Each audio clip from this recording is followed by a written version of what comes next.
జై శ్రీకృష్ణ. ఈరోజు మనము ఏడేడు జన్మల పాపాలు పోవాలంటే శివుణ్ణి ఏ పూలతో పూజించాలనే విషయం గురించి చర్చించుకుందాము. 7 జన్మల పాపం అంతా తొలగిపోవాలంటే ఒకే ఒక్క పువ్వు చాలు.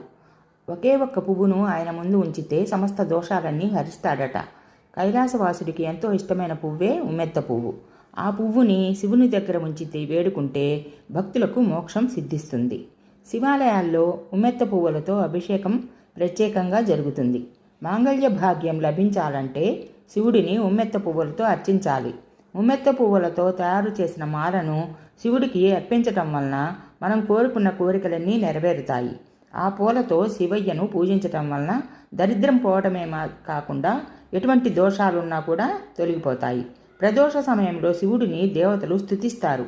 ఆ సమయంలో శివుని దర్శించుకుంటే శివుని అనుగ్రహంతో పాటు సమస్త దేవతల అనుగ్రహం కూడా లభిస్తుంది. అప్పుడే దోషాలు తొలగిపోతాయి, సుఖ సంతోషాలు వెలువరిస్తాయి. కాబట్టి అందరూ ప్రదోష సమయంలో శివాలయానికి వెళ్ళి శివునికి ఉమ్మెత్త పూలు అర్పించి శివుని అనుగ్రహానికి పాత్రులు కండి. జై శ్రీకృష్ణ.